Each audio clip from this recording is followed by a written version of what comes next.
ناظرین السلام علیکم ورحمۃ اللہ وبرکاتہ۔ خلاصہ قرآن مجید کے سلسلے میں آج 15ویں پارے کے چند آیات کا ہم مطالعہ کریں گے۔ 15ویں پارے کا آغاز جو ہے وہ سورہ بنی اسرائیل سے ہوتا ہے۔ بنی اسرائیل یعنی یہود کا یہ لقب ہے، کیونکہ اسرائیل حضرت یعقوب علیہ السلام کا نام تھا، اور انہی سے پھر بنو اسرائیل یعنی یعقوب کے بیٹے، اسرائیل کے بیٹے۔ چونکہ یہودیت ایک نسلی مذہب ہے، حضرت یعقوب علیہ السلام کے 12 بیٹے تھے، ان 12 بیٹوں سے جو آگے نسل چلی ہے اسی کو ہم جو ہے وہ بنی اسرائیل کہتے ہیں، یا یہود بھی کہہ دیتے ہیں۔ یہودیوں میں جو کنورٹڈ ہوتے ہیں یعنی مختلف ریلیجن سے یہودی بنتے ہیں وہ بہت کم لوگ ہیں، اور انہیں وہ اس طرح سے یہودی مانتے بھی نہیں ہیں۔ اصلاً یہودی ان کے ہیں وہی ہے جو کہ نسلاً یہودی چلے آ رہے ہیں۔ تو اس سورہ مبارکہ کے شروع میں معراج کے سفر کا تذکرہ ہے۔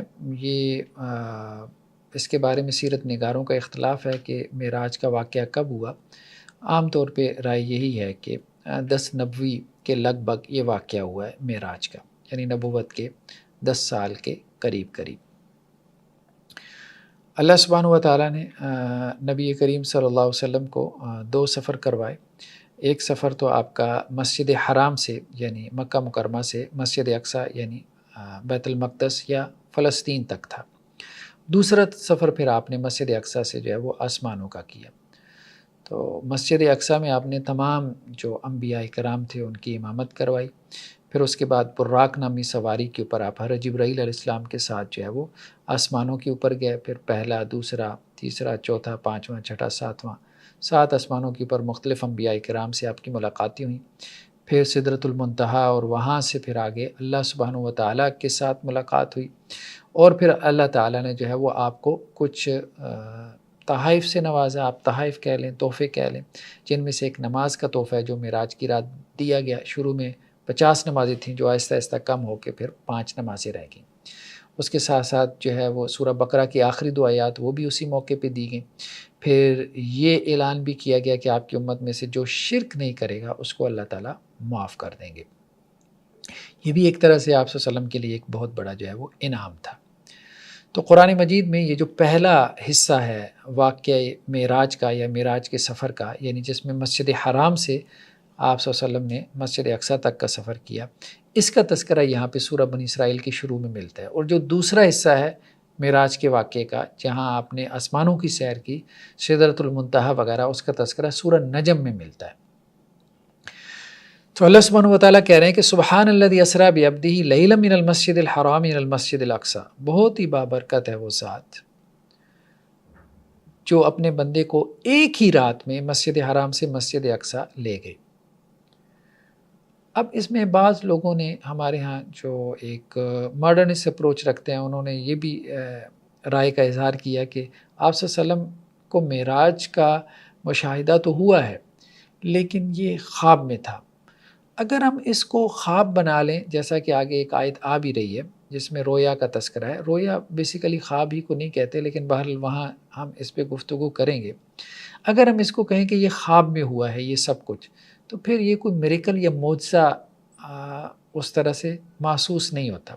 دیکھیں، خواب میں تو کوئی بھی شخص جو ہے وہ آسمانوں کی سیر کر کے آ سکتا ہے۔ خواب کیا، بلکہ ابھی انسان اپنی آنکھیں بند کرے اور اپنے تخیل میں، اپنی امیجینیشن میں جہاں مرضی چلا جائے۔ انسان کی جو تخیل ہے، اس کی جو امیجینیشن ہے، اس کی کوئی باؤنڈریز تو ہے نہیں۔ تو یہ ہے، اب ہمارے ہاں جو بھی لوگ اینیمیشن وغیرہ کا کام کرتے ہیں تو دیکھیں وہ تخیلات میں کیا کچھ جو ہے وہ اس کو اپنی اینیمیٹڈ جو ہے وہ موویز کے اندر، پکچرز کے اندر بھی لے آتے ہیں۔ تو خیر بہرحال یہ بہت ہی کمزور قسم کی بات معلوم ہوتی ہے کہ خواب میں یہ ہوا۔ حقیقت بات یہ ہے کہ اللہ کے رسول صلی اللہ علیہ وسلم کو یہ جسم اور روح سمیت یہ معجزہ ہوا تھا کہ آپ وسلم کو آسمانوں کی جو ہے وہ سیر کروائی گئی۔ اگر یہ صرف خواب میں ہوا تھا تو پھر یہ کیسے جو ہے وہ قریش مکہ کے لیے یہ فتنہ بنتا، کیسے آزمائش بنتا؟ مطلب انہوں نے کیوں انکار کیا؟ خواب میں تو کچھ بھی مشاہدہ ہو سکتا ہے، کچھ بھی جو ہے وہ انسان دیکھ سکتا ہے، کوئی بھی شخص خواب میں جنت جہنم دیکھ سکتا ہے۔ ٹھیک، تو یہ بات ہے کہ یہ جو کفار کے لیے آزمائش بنی ہے تو وہ اسی وجہ سے آزمائش بنی ہے کہ دعویٰ یہی تھا کہ اللہ کے رسول صلی اللہ علیہ وسلم بنفس نفیس مطلب اپنے اس جسم کے ساتھ جو ہے وہ مسجد حرام سے مسجد اقصیٰ اور پھر مسجد اقصیٰ سے 7 آسمانوں کی سیر کر کے آئیں، تو یہ اللہ کی بہت بڑی نعمت ہے۔ پھر آپ صلی اللہ علیہ وسلم نے جو معراج کی مختلف احادیث ہیں ان کو آپ سامنے رکھیں تو آپ صلی اللہ علیہ وسلم نے بہت ساری ایسی چیزوں کو بیان کی ہے، بہت سی ایسی نشانیاں قدرت کی بیان کی ہیں کہ جن سے بہت سی جو ہے وہ گرہیں بھی کھلتی ہیں۔ نیکسٹ آیات کے اندر یہ سورہ بنی اسرائیل کا پہلا رکوع ہے، اس میں یہود کی یا آپ کہہ لیں بنی اسرائیل کی تاریخ کو 4 حصوں میں 4 ادوار میں بیان کیا گیا، جن میں سے 2 ان کے عروج کے دور تھے اور 2 ان کے زوال کے دور تھے۔ پہلا جو ان کا عروج کا دور تھا حضرت سلیمان علیہ السلام کے زمانے میں۔ حضرت سلیمان علیہ السلام کا زمانہ آپ کہہ لیں ان سے پہلے حضرت داؤد علیہ السلام تھے، یہ کوئی تقریباً 1000 BC کے قریب بنتا ہے۔ تو حضرت داؤد کا زمانہ اور اس کے بعد جو ہے وہ حضرت سلیمان علیہ السلام کا زمانہ، تو اس میں حضرت سلیمان کے زمانے میں بہت بڑی سلطنت ان کی پھیل گئی تھی، یعنی دنیا کے ایک بڑے حصے پہ حضرت سلیمان علیہ السلام جو ہے وہ حکومت کرتے تھے۔ تو یہ گویا کہ بنی اسرائیل کا پہلا دور عروج تھا، اور پھر ہوائیں حضرت سلیمان علیہ السلام کے لیے مسخر تھیں، جیسے قرآن نے بھی اس کا تذکرہ کیا، جن و انس کے اوپر ان کی حکومت چلتی تھی۔ تو وَقَضَيْنَا إِلَىٰ بَنِي إِسْرَائِيلَ فِي الْكِتَابِ لَتُفْسِدُنَّ فِي الْأَرْضِ مَرَّتَيْنِ وَلَتَعْلُنَّ عُلُوًّا كَبِيرًا، اور ہم نے بنی اسرائیل کے بارے میں جو ہے وہ یہ بات کتاب میں طے کر دی تھی کہ تم زمین میں 2 مرتبہ ہی فساد برپا کرو گے اور 2 مرتبہ ہی بڑی جو ہے وہ سرکشی بھی کرو گے۔ تو اب حضرت سلیمان علیہ السلام تو دنیا سے چلے گئے، تو اس کے بعد ان کی جو سلطنت تھی یہ تقسیم ہو گئی۔ پھر اس کے بعد اب آپ کہیں کوئی 400 سال اس طرح سے گزرے ہیں، آہستہ آہستہ ان کے اندر اخلاقی بیماریاں آ گئیں اور شرک بھی جو ہے وہ عام ہو گیا، پھیل گیا۔ پھر بخت نصر جو تھا اس نے ان کے اوپر جو ہے وہ حملہ کیا اور مسجد اقصیٰ کی آپ کہہ لیں کہ وہ اینٹ سے اینٹ بجا دی، جو حضرت سلیمان علیہ السلام نے عظیم الشان جسے وہ ہیکل کہتے ہیں، ٹیمپل، سالومن ٹیمپل کہتے ہیں، اس کو بخت نصر نے جو ہے وہ بالکل جو ہے وہ زمین کے ساتھ ملا کے رکھ دیا، اور بہت بڑی تعداد میں جو ہے وہ اس نے یہودیوں کو قتل کیا اور بڑی تعداد میں ان کو قیدی بنا کے جو ہے وہ اپنے ساتھ بھی لے گیا۔ تو وہ عراق سے آیا تھا نبوکدنضر جو تھا۔ پھر اس کے بعد جو ہے وہ اللہ تعالیٰ نے ان کے انبیاء کا سلسلہ جاری رکھا، پھر حضرت عزیر علیہ السلام آئے، تورات بھی ان سے ضائع ہو گئی تھی، پھر انہوں نے حضرت عزیر نے اپنے حافظے سے تورات کو مرتب کیا، پھر ان کے اندر جو ہے وہ ایک رینیسنس کی، ایک احیاء کی جو ہے وہ تحریک چلی ہے، اور پھر دوبارہ یہ جو کھڑے ہوئے ہیں اور انہوں نے ایک بڑی سلطنت جو ہے وہ قائم کی، جو مکابی سلطنت کے نام سے جانی جاتی تھی۔ لیکن یہ ہے کہ پھر آہستہ آہستہ ان کے اندر اخلاقی جو ہے وہ برائیاں پیدا ہوئیں، سرکشی عام ہو گئی، اخلاقی اعتبار سے بہت زیادہ گراوٹ آ گئی، شرک بھی جو ہے وہ پھیل گیا۔ پھر جو ہے وہ ٹائٹس رومی نے، جو رومن ایمپرر تھا، اس نے کوئی 70 عیسوی میں ان کے اوپر جو ہے وہ حملہ کیا، اور خوب لاکھوں کی تعداد میں کہا جاتا ہے اس نے یہودی مار دیے، اور اسی طرح بڑی تعداد میں ان کو جو ہے وہ قیدی بھی بنایا، غلام اور لونڈیاں بنا لیا۔ تو یہ ان کے گویا کہ عروج کے 2 دور اور اسی طرح زوال کے 2 دور تھے، جب تک وہ اللہ کے احکامات پہ چلتے رہے، اللہ کے دین کو انہوں نے نافذ کیا رکھا، انہیں دنیا میں عروج ملا، اور جیسے انہوں نے اللہ کے دین سے اعراض کر لیا تو پھر ان کی حیثیت بھی دوسری قوموں جیسی ہوگی، بلکہ دوسری قومیں ان کے اوپر مسلط ہو گئیں، کیونکہ یہ لوگ تو دین کو جاننے والے تھے، یہ تو اس کے رسپانسیبل تھے، دوسرے تو دین سے ویسے ہی جاہل تھے۔ یہی معاملہ اگر امت مسلمہ کو آپ دیکھیں تو امت مسلمہ کے بارے میں ہم نے شروع میں پہلے پارے میں ایک حدیث بیان کی تھی کہ آپ صلی اللہ علیہ وسلم فرمایا کہ میری امت جو ہے وہ بنی اسرائیل کی پیروی کرے گی، جیسے ایک جوتا جو ہے وہ دوسرے جوتے کے مشابہ ہوتا ہے، حذو النعل بالنعل کے الفاظ ہیں۔ تو اب اس امت میں بھی ہم دیکھتے ہیں کہ 2 عروج اور 2 زوال اس امت میں بھی وہ ہمیں دیکھنے کو ملتے ہیں۔ پہلا عروج جو ہے وہ ہم دیکھتے ہیں جو بنو عباس کے دور کے اندر جو ہے وہ 3 براعظموں تک جو ہے وہ یہ سلطنت ہماری جو ہے وہ پھیل چکی تھی۔ پھر اس کے بعد بنو عباس کے اندر جو ہے وہ ایک زوال آیا، اور جو اس وقت کے خلفاء تھے وہ عیاش پرست ہو گئے، لوگوں کے اندر بھی اخلاقی بیماریاں جو ہے وہ عام ہو گئیں، دنیا داری آ گئی، کلامی بحثوں کے اندر پڑ گئے، دین سے جو ہے وہ دین کی روح کے ساتھ، اس کے اسپرٹ کے ساتھ وہ والا تعلق نہیں قائم رہ گیا۔ تو پھر اب چنگیز خان اور اس کی آنے والی ذریت جو ہے، اور ہلاکو خان اور اس طرح سے تتاری کس طرح سے پوری دنیا کے اوپر بھی مسلط ہوئی، لیکن امت مسلمہ کے اوپر ہیں، کھوپڑیوں کے مینار انہوں نے قائم کر دیے، اور کتنی انہوں نے قتل و غارت کی ہے۔ بغداد جو بنو عباس کا جو خلافت کا آپ کہہ لیں ایک طرح سے کیپٹل تھا، اس کی کیسے انہوں نے اینٹ سے اینٹ بجا دی، تو وہ ایک بدترین قسم کا دور سوال تھا جس سے ہم گزرے۔ پھر اس کے بعد جو ہے وہ ایک ریوائول آیا ہے اور یہ امت پھر کھڑی ہوئی ہے، لیکن پھر اب اس کا سینٹر جو ہے وہ عرب نہیں تھا، اب اس کا سینٹر جو ہے وہ ترک تھے۔ گریٹ آٹومن امپائر، عظیم سلطنت عثمانیہ قائم ہوئی۔ پھر ادھر انڈیا میں بھی مغل آئے، بڑا عرصہ انہوں نے حکومت کی، مغلوں نے سلطنتیں قائم کی۔ تو وہاں جو ترکی کے اندر جو سلطنت قائم کی گئی تھی، تو اب وہ سیریا میں بھی، عراق میں بھی، مصر تک اور فلسطین اور جارڈن اور مطلب کئی ایک ممالک تک جو ہے وہ پھیل گئی، اور وہ 3 براعظموں تک پھیل چکی تھی، 3 براعظموں تک اتنی بڑی جو ہے وہ سلطنت عثمانیہ تھی۔ لیکن ان کے اندر بھی پھر ترکوں میں بھی زوال آ گیا، آپس میں لڑنا مرنا شروع ہو گیا، بھائی ایک دوسرے کو قتل کرنا شروع ہو گیا اقتدار کے لیے، ایک دوسرے کے خلاف سازشیں کرنا شروع ہو گئے، جیسے ہمارے یہاں مغل کرتے رہے، پھر آہستہ آہستہ وہ کمزور ہو گئے، اور پھر جو ہے وہ سلطنت عثمانیہ بھی انگریز کی سازش سے جو ہے وہ ختم ہو گئی۔ پھر ایک دور زوال ہے جو اس امت نے دیکھا، اب پھر ایک عروج کا دور انشاءاللہ سے آنا ہے، جس کی بشارت جو ہے وہ ہمیں ملتی ہے اللہ کے رسول صلی اللہ علیہ وسلم کی جو ہے وہ احادیث میں، کہ جیسے مہدی کا آنا اور اسی طرح حضرت عیسیٰ علیہ السلام کا آنا، اور دنیا کے اندر پھر جو ہے وہ ایک مرتبہ دین اسلام کا غلبہ ہوگا، اور آپ صلی اللہ علیہ وسلم فرمایا کہ ہر کچے پکے گھر میں جو ہے وہ اسلام کا کلمہ جو ہے وہ پہنچے گا اور غالب آ کر رہے گا۔ نیکسٹ آیات کے اندر اللہ سبحانہ و تعالیٰ نے انسانی رویوں میں سے ایک رویے کا تذکرہ کیا ہے، اور وہ رویہ کیا ہے کہ انسان جب اللہ سے جو ہے وہ دعا کرتا ہے تو بعض اوقات اللہ سے شر مانگنا شروع کر دیتا ہے، ایسی جیسے کہ اللہ سے خیر کی دعا کی جاتی ہے۔ وَكَانَ الْإِنسَانُ عَجُولًا، اور انسان بہت جلد باز ہے۔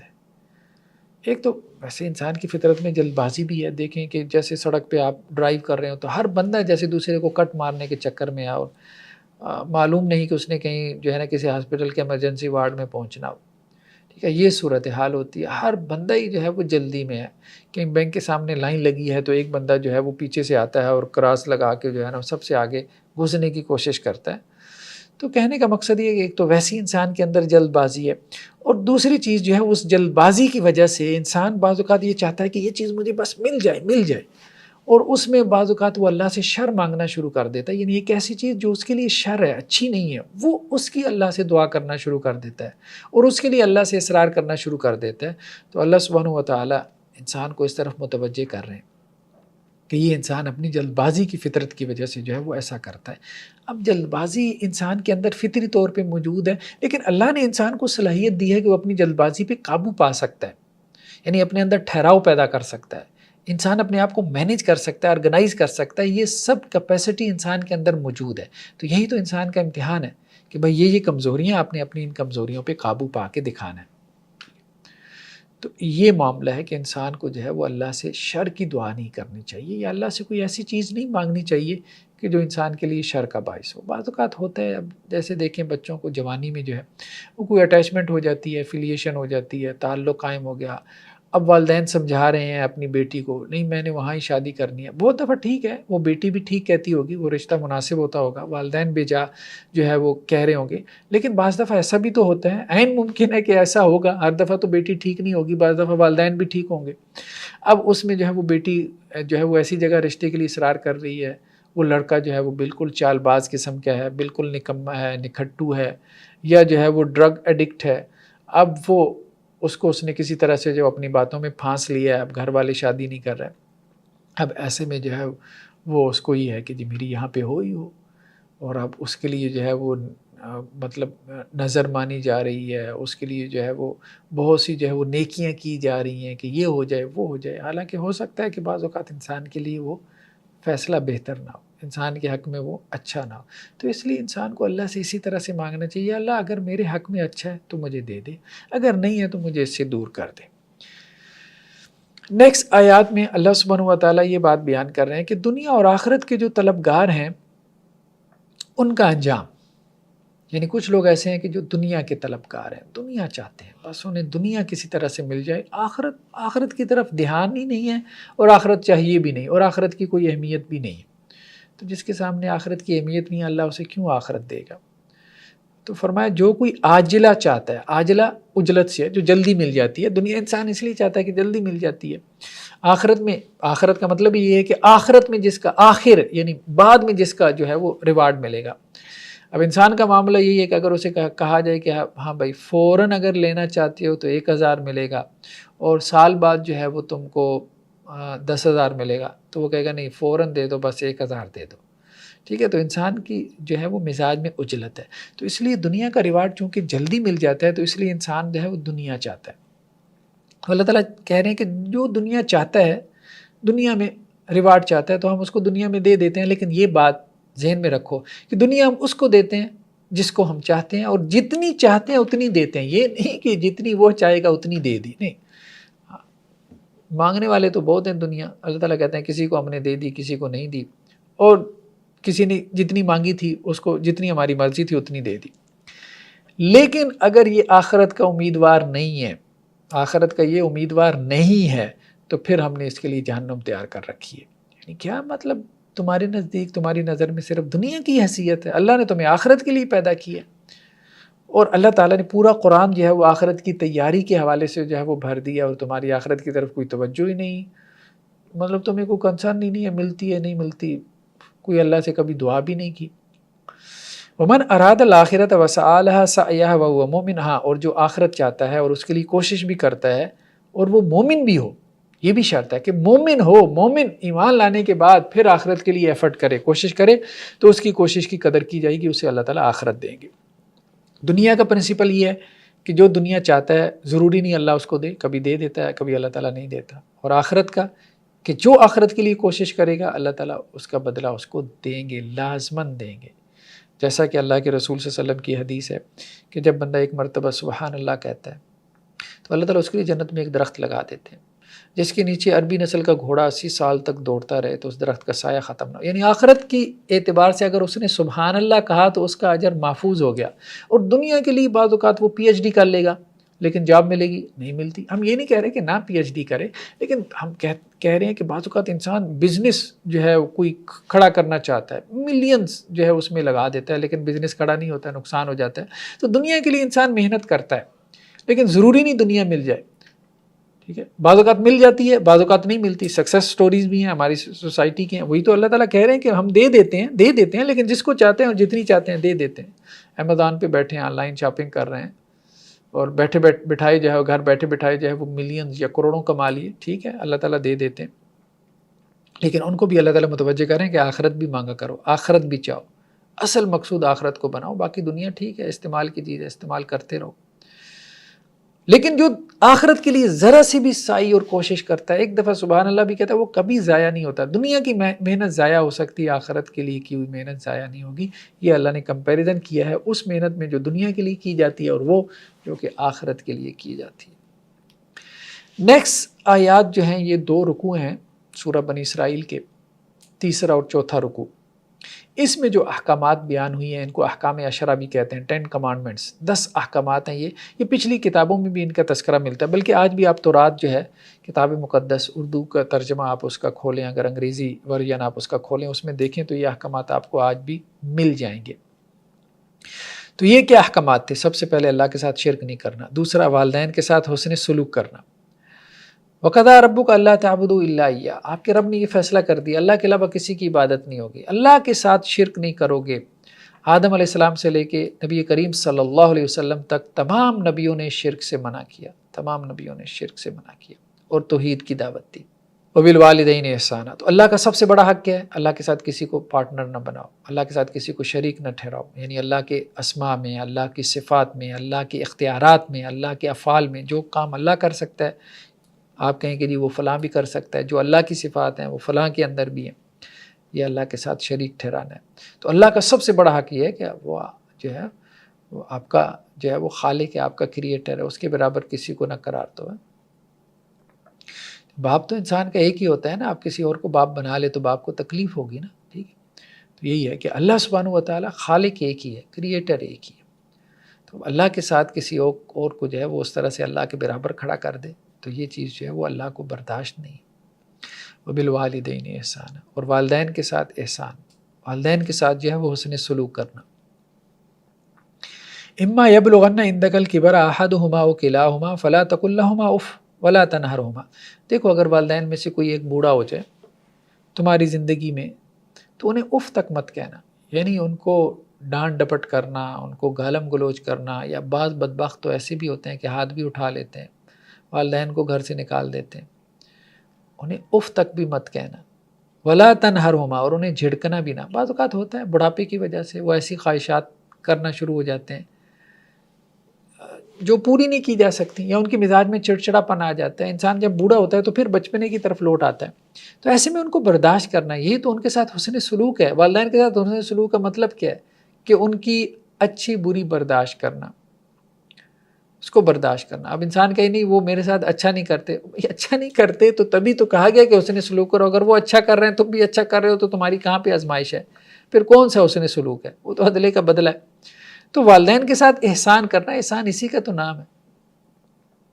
وَقُلْ لَهُمَا قَوْلًا كَرِيمًا، اور جب بھی ان سے بات کرنا تو نرم بات کرنا. باقی یہ ہے کہ والدین اگر معصیت کا حکم دیں تو قرآن نے خود کہا ہے کہ اس پہ عمل نہیں کرنا، اللہ کی نافرمانی نہیں کرنی والدین کی وجہ سے، لیکن ان کے ساتھ حسن سلوک کرتے رہو، ان کے حقوق پورے کرتے رہو، ان کے ساتھ نرمی اور عاجزی سے پیش آتے رہو، ان کے ساتھ سختی سے گفتگو نہ کرو، ان کو جھڑکو مت. وَاخْفِضْ لَهُمَا جَنَاحَ الذُّلِّ مِنَ الرَّحْمَةِ وَقُلْ رَبِّ ارْحَمْهُمَا كَمَا رَبَّيَانِي صَغِيرًا. اور اپنے والدین کے سامنے جو ہے وہ اسی طرح اپنے بازو پھیلا کے، کہ جیسے کوئی پرندہ ہوتا ہے، مرغی ہے جیسے اپنے بچوں کے لیے جو ہے وہ بازو پھیلا لیتی ہے، تو اسی طرح شفقت کے بازو جو ہے وہ اپنے والدین کے سامنے پھیلائے رکھو. ہر وقت جیسے مستعد رہو، تیار رہو کہ کب وہ مجھے کوئی کام کہیں تو میں ان کے کام آؤں. بس یہ جذبہ ہونا چاہیے، بجائے اس کے کہ وہ کوئی کام کہیں کہ یہ تو ہر وقت مجھے کام ہی کہتے رہتے ہیں، بس میں کیا کروں، یہ بھی کر لیا وہ بھی کر لیا. ٹھیک ہے، بعض اوقات یہ بھی ہو سکتا ہے چونکہ والدین بھی انسان ہیں، نو ڈاؤٹ انسان ہے، ان سے بھی غلطی ہو سکتی ہے. ہو سکتا ہے کہ وہ اپنے اولاد کے حق میں کوتاہی کریں، اپنے اولاد کے ساتھ زیادتی کریں. لیکن دیکھیں والدین کے بڑے والدین سے پوچھیں گے، آپ والدین کے بڑے نہیں ہیں، آپ اپنی اولاد کے بڑے ہیں. ٹھیک ہے، آپ کی اولاد آپ کا کرے گی، آپ اپنے والدین کا کریں گے. آپ کے والدین نے اگر کوئی زیادتی کیا تو اللہ ان سے پوچھ لے گا. آپ کا کام کیا ہے کہ آپ اپنے والدین کے حق میں زیادتی نہ کریں. وَقُلْ رَبِّ ارْحَمْهُمَا كَمَا رَبَّيَانِي صَغِيرًا. اور یہ دعا کرتے رہیں، اے ہمارے رب آپ ہمارے والدین پہ اسی طرح سے رحم کریں جیسے بچپن میں انہوں نے ہمیں پالا پوسا بڑا کیا. ایک ماں جو ہے وہ پوری رات جو ہے وہ جاگ کر گزار دیتی ہے. خاص طور پہ شروع میں 2 سال جو بچے کے ہوتے ہیں بہت مشکل ہوتے ہیں. بچہ پوری رات جاگتا ہے، اس کی کوئی نیند کے ٹائمنگ سیٹ نہیں ہوتے. پھر جب چاہتا ہے جہاں چاہتا ہے پیشاب کر دیتا ہے. پھر اس کی وومیٹنگ، چھوٹی باتوں کے اوپر پریشان ہو جانا، پھر اس کو ہر دوسرے تیسرے ہفتے جو ہے وہ ڈاکٹر کے پاس لے کے جانا. شروع میں تو وہ بہت نازک ہوتا ہے، ذرا سی ہوا لگے تو بیمار پڑ جاتا ہے. تو یہ سب والدین کو کرنا پڑتا ہے، اور والدین یہ سب کچھ کرتے ہیں، اس بچے کو پالتے ہیں، پوستے ہیں، بڑا کرتے ہیں جب وہ کچھ بھی نہیں ہوتا، کچھ بھی نہیں کر سکتا. اور انسان کو اس کی قدر کب آتی ہے؟ جب وہ خود والد بنتا ہے. پھر اسے پتہ چلتا ہے کہ راتوں کو جاگنا جو ہے وہ کتنا مشکل کام ہے، اور والد ہونا، پھر اسے اپنے والد کی قدر بھی آتی ہے اور اپنی والدہ کی قدر بھی آتی ہے، لیکن شادی کے بعد، اپنی اولاد ہونے کے بعد. لیکن اللہ تعالیٰ تو سمجھا رہے ہیں. تو اس لیے کہا گیا کہ والدین کے ساتھ حسن سلوک کرو. سوچو ان کے بارے میں کہ انہوں نے تمہارے لیے کیا کچھ کیا، اور بغیر کسی عوض کے کیا. بلا وجہ کرتے ہیں نا، مطلب ہم انہیں جواب میں کیا دیتے ہیں؟ کچھ بھی نہیں دیتے. ٹھیک ہے، ساری زندگی وہ ہمارے کرتے ہیں، اور جب مر جاتے ہیں تو مر کے بھی ہمارا کرتے ہیں کہ وراثت میں ہمارے لیے مال چھوڑ جاتے ہیں، اور ہم اس کو جو ہے وہ مزے سے ہڑپ کر رہے ہوتے ہیں. لیکن یہ نہیں سوچتے کہ یہ مال اگر مجھے کمانا پڑ جاتا ہے، یہ پلاٹ میرے والد نے جو ہے وہ ساری زندگی محنت مزدوری کر کے وہ پلاٹ بنایا اور مجھے مفت میں مل گیا. مجھے اگر کرنا پڑتا تو مجھے کتنی محنت کرنی پڑتی، اس کے لیے کتنی تکلیفیں جھیلنی پڑتی. لیکن وہ جائیداد مجھے مفت میں مل گئی، وہ ایسٹ مفت میں مل گیا والدین کی طرف سے. مرتے مرتے بھی وہ مجھے نواز گیا. تو بہت بڑے احسانات ہیں ان کے، بہت بڑے احسانات ہیں. نیکسٹ آیات میں اللہ سبحانہ و تعالیٰ نے جو ہے وہ فضول خرچی سے منع کیا. تو ایک تو کہا گیا کہ جو بھی مسلم سوسائٹی ہوگی وہ کسی عقیدے کے اوپر، کسی آئیڈیالوجی کے اوپر کھڑی ہوگی، اور وہ آئیڈیالوجی کیا؟ توحید کی آئیڈیالوجی. کوئی بھی مسلم سوسائٹی جس کے اندر شرک عام ہو، آپ اسے مسلم سوسائٹی نہیں کہہ سکتے، وہ تو ایک مشرک سوسائٹی ہے. تو پہلی بات یہ ہے کہ وہاں توحید کا میسج عام ہوگا، توحید کے اوپر لوگ عمل پیرا ہوں گے. اور دوسرا، والدین کے ساتھ حسن سلوک. جس سوسائٹی کے اندر جو ہے وہ اولڈ ہومز بن جائیں، پیرنٹس جو ہے وہ وہاں جا کے رہنا شروع کر دیں اور گھروں میں ان کو رکھنے کو تیار نہ اولاد، ظاہری بات ہے کہ وہ پھر سوسائٹی کہاں سے مسلم سوسائٹی کہلانے کی حقدار ہے؟ تو یہ احکامات ہیں، جب یہ کسی احکامات کسی سوسائٹی میں لاگو ہوں گے، یہ احکامات، یہ 10 کمانڈمنٹس، یہ احکام عشرہ، تو پھر وہ مسلم سوسائٹی کہلانے کی حقدار ہوگی. یعنی اگر کسی معاشرے کو تم اسلامی معاشرہ بنانا چاہتے ہو تو یہ سب کچھ اس میں کر کے دکھا دو. والدین کے ساتھ حسن سلوک، اور پھر اس کے بعد رشتہ داروں کے ساتھ اچھا کرنا. وَآتِ ذِی الْقُرْبَىٰ حَقَّهُ وَالْمِسْكِينَ وَابْنَ السَّبِيلِ، رشتہ داروں کو دیں ان کا حق، رشتہ داروں کو ان کا حق دیں. یہ ان کا حق ہے جو اللہ نے آپ کو دے دیا تھا، آپ کی آزمائش کی ہے. آپ کے رشتہ داروں کا حصہ اللہ نے آپ کو دے دیا آپ کو آزمانے کے لیے، اور کہا کہ آپ ذرا ان کو واپس کرو. اب دیکھتے ہیں واپس کرتے ہو کہ نہیں کرتے. یہ ایسی ہے کہ جیسے والدین کیا کرتے ہیں، ایک بچے کو پکڑا دیا، اچھا اپنے چھوٹے بھائی کو بھی دینا. اب وہ نہیں دے گا تو والدین ناراض ہوں گے. تو اللہ تعالیٰ کہہ رہے ہیں کہ یہ اللہ کی تقسیم ہے بھائی، تمہیں اللہ نے زیادہ دے دیا، تم اس کے حقدار تھوڑے تھے. تمہیں اللہ نے زیادہ دے دیا، تم اس کے کہاں سے حقدار تھے؟ اللہ نے تمہیں آزمایا ہے، اس میں دوسرے کا حق ہے، وہ حق اس تک پہنچاؤ. جو اللہ نے تمہیں مال دیا اس میں غریبوں کا بھی حق ہے، مسکینوں کا بھی حق ہے، رشتہ داروں کا بھی حق ہے. تو وَآتِ ذِی الْقُرْبَىٰ حَقَّهُ وَالْمِسْكِينَ وَابْنَ السَّبِيلِ، اور رشتہ دار کو اس کا حق دو، مسکین کو اس کا حق دو، مسافر کو اس کا حق دو. وَلَا تُبَذِّرْ تَبْذِیرًا، اور فضول خرچی نہ کرو. جب لوگوں کو جو ہے وہ نہیں بانٹے گا، لوگوں کا مال جو ہے وہ ان تک نہیں پہنچائے گا، تو پھر کیا کرے گا؟ پھر اللہ میں خرچ کرے گا، فضول خرچی کرے گا. سارا دن بیٹھے جو ہے وہ سگریٹ پھونکے جا رہے ہیں، سارا دن چین سموکرز، کیا ہے؟ پیسے کو آگ لگائی جا رہے ہیں. پھر شادی بیاہ کے اوپر اب دیکھیں رسومات ہوتی ہیں، ان پہ کتنا پیسہ اڑایا جائے، پٹاخے، لاکھوں کے پٹاخے لوگ بجاتے ہیں شادی بیاہ کے اوپر. جو ہے وہ پیسے کو کیا کریں؟ آگ لگا رہے ہیں. جہاں ایک ڈش سے کام چل سکتا وہاں 10 ڈشیں جو ہے وہ تیار کی ہوئی ہیں دکھلاوے کے لیے، شو آف کے لیے، کہ جی ہمارا ولیمہ ایسا ہونا چاہیے. وہ کھانا ضائع ہو رہا ہے، اناج ضائع ہو رہا ہے، اتنا لوگوں نے کھایا نہیں جتنا انہوں نے جو ہے وہ اس کو پھینکا. وَلَا تُبَذِّرْ تَبْذِیرًا، فضول خرچی نہ کرو. یہ مال اللہ کی نعمت ہے، قیامت والے دن اللہ تعالیٰ پوچھیں گے کہاں خرچ کیا. ان المبذرین کانوا اخوان الشیاطین. دیکھو فضول خرچ شیطان کے بھائی ہیں. فضول خرچ کو شیطان کا بھائی کیوں کہا گیا؟ کیونکہ شیطان کا کام لڑائی کروانا ہے. تو جو فضول خرچ ہے وہ سوسائٹی میں فساد برپا کر رہا ہے، جو شیطان کا کام ہے. فساد کیسے برپا کرتا ہے؟ جب وہ فضول خرچی کرتا ہے تو ارد گرد کے لوگ اس کو دیکھ کے کیا ہے، ان کو ظاہری بات ہے تب چڑھتی ہے. اس کے جو ملازم ہیں وہ سوچتے ہیں کہ یار ہماری تو 2 وقت کی روٹی پوری نہیں ہوتی، اور اس کی جو ہے وہ عیاشیاں آپ دیکھو. یعنی اس کا کتا بھی جو ہے وہ بریڈ کھا رہا ہے، اور اس کا گھوڑا جو ہے وہ مربے کھا رہا ہے، اور مجھے جو ہے وہ روٹی میسر نہیں ہے. اور اس کے جانور تک اے سیوں میں بیٹھتے ہیں اور میرا پنکھا بھی نہیں چلتا. پھر سوسائٹی میں ایک طبقاتی تقسیم پیدا ہوتی ہے، پھر خونی انقلاب آتے ہیں. یہ ریولوشنز ہم نے دیکھی ہیں، وہ مذہب کی بنیاد پہ نہیں آئے، وہ اسی جو ہے وہ غیر منصفانہ تقسیم کی وجہ سے آئے، دولت کی غیر منصفانہ تقسیم. یہ جو رشین جو ہے وہ انقلاب آیا تھا، اسی طرح سے پھر جو ہے وہ فرینچ ریولوشن آیا، اور اس میں جو ہے وہ کتنے لاکھوں لوگ جو ہے وہ مارے گئے. یہ سب کیا تھا؟ وہی طبقاتی تقسیم، کہ غریب اور مزدور طبقہ کھڑا ہو گیا کہ امیروں نے ہمارا خون نہ چھوڑ لیا، اب ہم ان کو نہیں چھوڑیں گے. بادشاہوں نے جو ہے وہ ہمارے وسائل پہ قبضہ کر لیا، اب ہم ان کو محلوں سے اٹھا کے پھینکیں گے. تو یہ پھر ہوتا ہے. تو فضول خرچ جو ہے وہ شیطان کے بھائی ہیں، وہ نفرتیں پیدا کرتے ہیں سوسائٹی میں. ایک خاص طبقے کے خلاف نفرت پیدا ہوتی ہے. جیسے اب آپ دیکھیں کہ ہمارے پاکستانی یہ قوم فرسٹریٹڈ ہے، کیونکہ ایک طبقہ اوپر بیٹھا ہوا ہے جو کھائی جا رہا ہے، اس ملک کو کھائی جا رہا ہے. تو اب لوگ سوچتے ہیں کہ کوئی گالی ملے صحیح جو ہم ان کو دے سکیں. اور ہمارا سوشل میڈیا، ٹویٹر دیکھ لیں، فیس بک دیکھ لیں، وہ گالیوں سے بھرا پڑا ہے. خاص طور پہ یہ ہماری جو لیڈرشپ ہے اس کے حوالے سے، اس کی وجہ یہ ہے کہ سارے کھانے والے، سب کی عیاشیاں لگی ہوئی ہیں. نیکسٹ آیات میں اللہ سبحانہ و تعالیٰ جو ہے وہ اسراف اور بخل، فضول خرچی اور پھر اسراف اور بخل، اس سے بھی منع کر رہے ہیں. اسراف وہی ضرورت سے زائد خرچ کرنا. فضول خرچی تو کہتے ہیں نا ایسی جگہ خرچ کرنا جہاں خرچ کرنے کی ضرورت ہی نہیں ہے، وہاں خرچ کرنا. اور اسراف یہ ہے کہ جہاں خرچ کرنے کی ضرورت ہے لیکن ضرورت سے زائد خرچ کرنا. ایک ہے پٹاخوں میں خرچ کرنا، پٹاخوں میں آگ لگانے کی کیا ضرورت ہے پیسے کو، یہ فضول خرچی ہے. اور ایک یہ ہے کہ کھانے پہ خرچ کرنا لیکن ضرورت سے زائد خرچ کر دینا.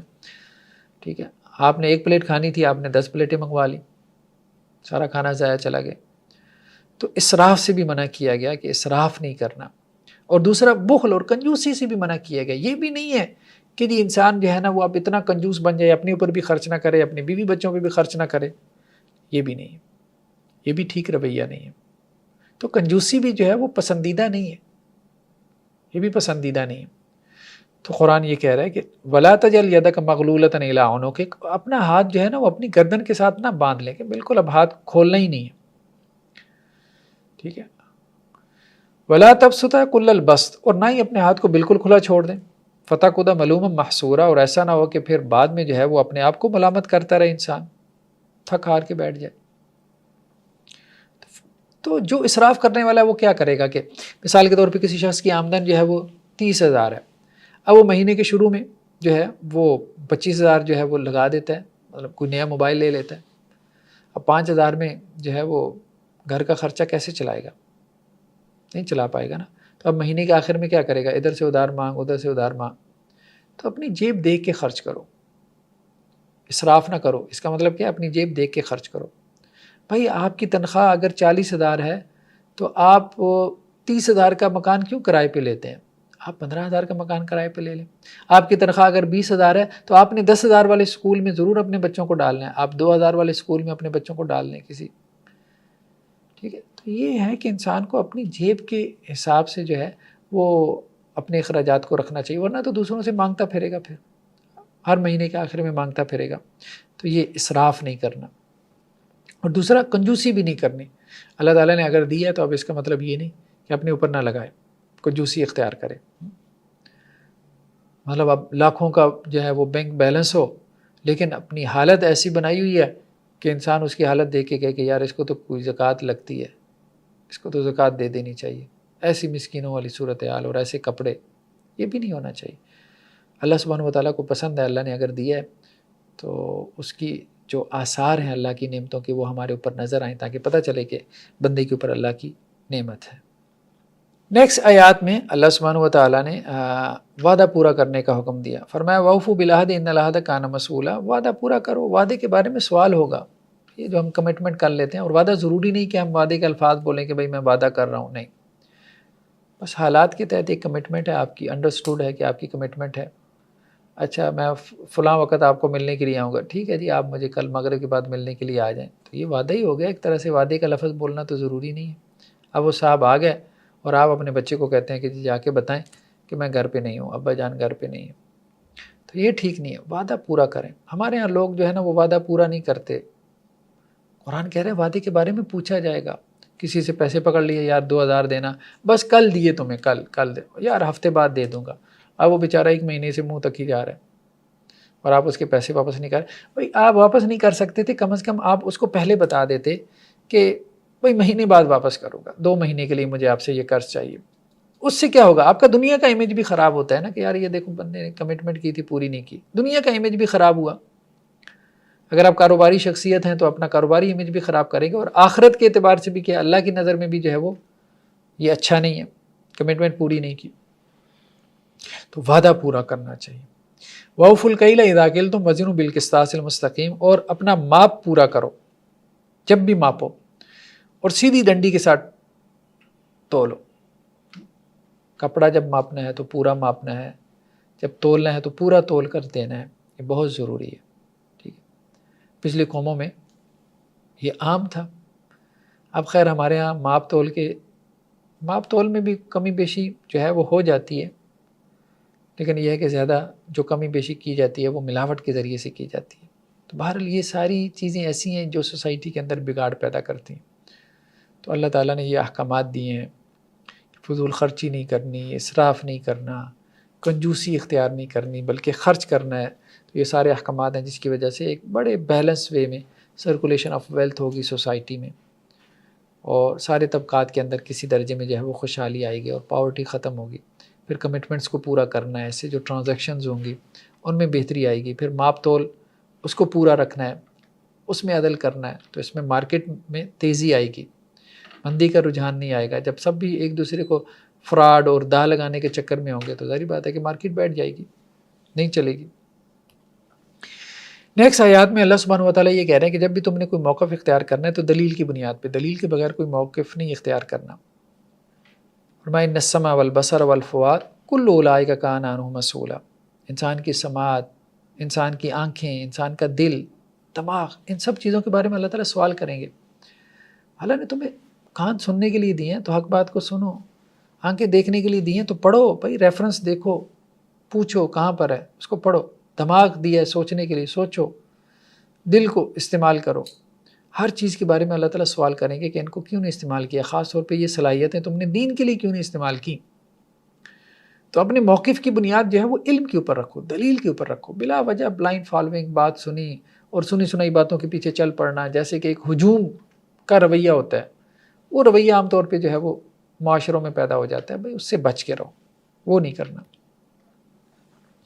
نیکسٹ آیات میں اللہ تعالیٰ یہ کہہ رہے ہیں کہ ایک سے زیادہ معبود نہیں ہو سکتے۔ اس کی دلیل کیا ہے؟ چونکہ مشرکین جو ہے وہ معبود کو تو مانتے تھے، اللہ کو تو مانتے تھے، لیکن اللہ کے ساتھ شرک کرتے تھے۔ تو اللہ تعالیٰ یہ کہہ رہے ہیں کہ دنیا میں زیادہ لوگ جو ہے وہ اللہ کو مانتے ہیں، ہر دور میں مانتے رہے ہیں۔ اللہ کا انکار کرنے والے بہت کم لوگ رہے ہیں، بہت کم ہیں جنہوں نے اللہ کا کریٹر کا خالق کا انکار کیا، چند ایک لوگ رہے ہیں، اکثریت میجورٹی مانتی رہی ہے، لیکن کرتے کیا ہیں؟ اللہ کے ساتھ شریک ٹھہرا دیتے ہیں، پارٹنرز بنا دیتے ہیں۔ تو اس لیے قرآن زیادہ فوکس کس کو کرتا ہے کہ اللہ کے ساتھ کوئی شریک نہیں، اس کو فوکس کرتا ہے، کیونکہ میجورٹی کا مسئلہ یہی ہے۔ تو اللہ تعالیٰ یہ کہتے ہیں کہ دیکھو لو کان معه آلہۃ کما یقولون، اگر اللہ کے علاوہ کچھ اور بھی معبود ہوتے اللہ کے ساتھ جیسا کہ ان کا دعویٰ ہے، اذا لابتغوا الی ذی العرش سبیلا، پھر وہ عرش والے کی طرف چڑھائی کرتے، لازماً چڑھائی کرتے۔ جیسے دنیا میں دو بادشاہ ہوتے ہیں، دونوں کی کوشش ہوتی ہے کہ میں اس کی سلطنت بھی ہتھیا لوں اور میں ہی جو ہے وہ اکیلا بادشاہ بن جاؤں۔ تو اگر دو خدا ہوتے تو وہ آپس میں لڑتے رہتے، مطلب اتنی یونیفارمٹی کے ساتھ یہ سارا دنیا کا نظام چل رہا ہوتا۔ ایک کہتا میں نے سورج مشرق سے نکالنا ہے، دوسرا کہتا میں نے مغرب سے نکالنا ہے، ایک کہتا میں نے فلاں دن عید کرنی ہے، دوسرا کہتا میں نے فلاں دن عید کرنی ہے، لڑائی جھگڑا چلتا رہتا۔ تو یہ نظم، یہ آرڈر ہمیں نظر نہ آتا، یہ سمیٹری ہمیں نظر نہ آتی اس کائنات کے اندر، اس یونیورس میں یہ جمال ہمیں نظر نہ آتا۔ تو یہ سب جو نظر آ رہا ہے تو اس کا مطلب یہ ہے کہ خدا ایک ہی کا حکم چل رہا ہے، ورنہ تو وہ احکامات آپس میں ٹکراتے۔ ایک جگہ دو ایڈمنسٹریٹر نہیں چل سکتے، ایک ملک میں دو بادشاہ نہیں ہو سکتے، تو ایک کائنات کے دو خدا کیسے ہو سکتے ہیں؟ یہ پاسبل ہی نہیں ہے، عقلاً بھی پاسبل نہیں ہے۔ تو دو والی بات تو ہے ہی نہیں، باقی رہ گئی کہ خدا ہے یا نہیں ہے۔ تو اس میں کامن سینس ہے، کامن سینس کی بات یہ ہے کہ خدا کو نہ ماننا اور خدا کو ماننا، کون سی بات بہتر ہے؟ ظاہری بات ہے خدا کو ماننا، یہ اس کی نسبت بہت بہتر ہے، بہت زیادہ لاجیکل ہے، بہت زیادہ ریزنیبل ہے بنسبت اس کے کہ خدا کو نہ ماننا۔ نیکسٹ آیات میں یہ بات بیان کی جا رہی ہے کہ ہر چیز اللہ کی تسبیح بیان کر رہی ہے۔ کہا گیا کہ دیکھو ساتوں آسمان اور زمین بھی اللہ کی تسبیح بیان کر رہی ہے، اور جو کچھ آسمانوں میں اور زمین میں ہر چیز اللہ کی تسبیح بیان کر رہی ہے، لیکن تم اس کی تسبیح سمجھتے نہیں۔ ایک مرتبہ صحابہ کرام آپ صلی اللہ علیہ وسلم کے ساتھ بیٹھے تھے، صحیح بخاری کی روایت ہے، تو صحابہ کہتے ہیں کہ ہم نے خود کھانے کی تسبیح سنی کہ کھانا جو ہے وہ اللہ کی تسبیح کر رہا ہے۔ رسول اللہ صلی اللہ علیہ وسلم کی صحبت کی برکت سے اللہ تعالیٰ نے پردے اٹھا دیے، اور ایک دوسرے عالم کی جو ہے جو لاز تھے وہ ان کے اوپر جو ہے وہ منکشف ہو گئے، ان کا اکتشاف ہوا ان کے اوپر۔ تو فرمایا گیا کہ ہر چیز جو ہے وہ اللہ کی تسبیح بیان کر رہی ہے، وَلَٰكِن لَا تَفْقَهُونَ تَسْبِيحَهُمْ، لیکن تم ان کی تسبیح سمجھتے نہیں۔ جب ہر چیز اللہ کی تسبیح میں، چرند پرند حیوانات، یہ درخت، ہر چیز اللہ کی تسبیح میں لگی ہے، تو ایک انسان ہے جس کے پاس اختیار ہے یا جنات ہیں، تو ان کو کہا جا رہا ہے کہ تم بھی اللہ کی تسبیح بیان کرو۔ نیکسٹ آیات میں یہ بات بیان کی جا رہی ہے کہ یہ جو واقعہ معراج تھا یہ مشرکین کے لیے جو ہے وہ آزمائش کا سبب بن گیا۔ آزمائش کا سبب کس طرح سے بنا کہ مشرکین نے جو ہے جب یہ بات سنی کہ اللہ کے رسول صلی اللہ علیہ وسلم ایک رات میں مسجد اقصیٰ اور 7 آسمانوں سے ہو کے آ گئے ہیں اور یہ دعویٰ کر رہے ہیں، تو بعض مشرک حضرت ابوبکر صدیق رضی اللہ عنہ سے ملے اور کہنے لگے کہ آپ کو معلوم ہے کہ آپ کے ساتھی کیا دعویٰ کر رہے ہیں؟ تو حضرت ابوبکر صدیق رضی اللہ عنہ نے کہا کہ بتاؤ۔ تو انہوں نے کہا کہ وہ یہ کہہ رہے ہیں کہ ایک رات میں مسجد اقصیٰ اور آسمانوں سے ہو کے آ گئے۔ تو حضرت ابوبکر صدیق رضی اللہ عنہ نے کہا کہ اچھا واقعتاً یہ کہہ رہے ہیں؟ ہاں واقعتاً یہ کہہ رہے ہیں۔ انہوں نے کہا پھر سچ کہہ رہے ہیں، اگر وہ یہ کہہ رہے ہیں تو سچ کہہ رہے ہیں۔ اسی وجہ سے ان کا لقب جو ہے وہ سیرت کی کتابوں میں لکھا ہے کہ صدیق پڑ گیا، کہ انہوں نے آپ صلی اللہ علیہ وسلم کی تصدیق کی کہ اگر اللہ کے رسول نے کہا تو بھائی سچ کہا ہے۔ تو اللہ تعالیٰ یہاں پہ وہی بات بیان کر رہے ہیں کہ ہم نے آپ کو جو رویا دکھایا تھا، رویا ضروری نہیں کہ خواب کو، ڈریم کو کہتے ہیں، جو انسان جاگتی آنکھوں سے دیکھتا ہے اس کو بھی رویا کہتے ہیں عربی زبان میں۔ اور پھر یہ ہے کہ یہ رویا جو ہے اللہ سبحانہ و تعالیٰ کیا کہہ رہے ہیں کہ یہ فتنہ بن گیا، فتنۃ للناس، لوگوں کے لیے آزمائش بن گیا، قریش کے لیے۔ تو اگر یہ خواب ہوتا تو خواب میں کیا آزمائش کا پہلو تھا؟ کوئی پہلو نہیں تھا۔ آپ تو کسی کو کچھ بھی آ سکتا ہے، تو یہ خواب نہیں تھا، یہ جاگتی آنکھوں سے دیکھنا تھا۔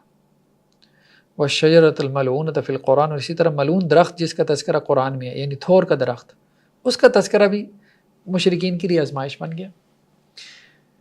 جیسے قرآن نے کہا اِنَّ شَجَرَةَ الزَّقُومِ طَعَامُ الْأَثِيمِ کہ تھور کا درخت جہنمیوں کا کھانا ہوگا۔ تو اب مشرکین نے واویلا مچا دیا۔ جہنم تو ایک طرف حضرت محمد صلی اللہ علیہ وسلم کہتے ہیں کہ جی آگ ہوگی، دوسری طرف کہتے ہیں کہ اس میں درخت ہوگا، یعنی اس طرح سے ٹکراؤ پیدا کرتے ہیں نا۔ آج بھی ایتھیسٹ یہی کام کرتے ہیں، یہ سارے کام پرانے لوگ کر چکے ہیں، کوئی نیا اعتراض لے کے آؤ۔ ہاں،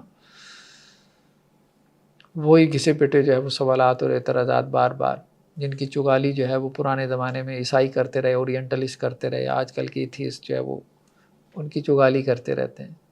مطلب ان کے تو اتنا دماغ بھی نہیں ہے، صحیح بات یہ ہے کہ یہ کوئی نیا اعتراض ہی پیدا کر سکیں،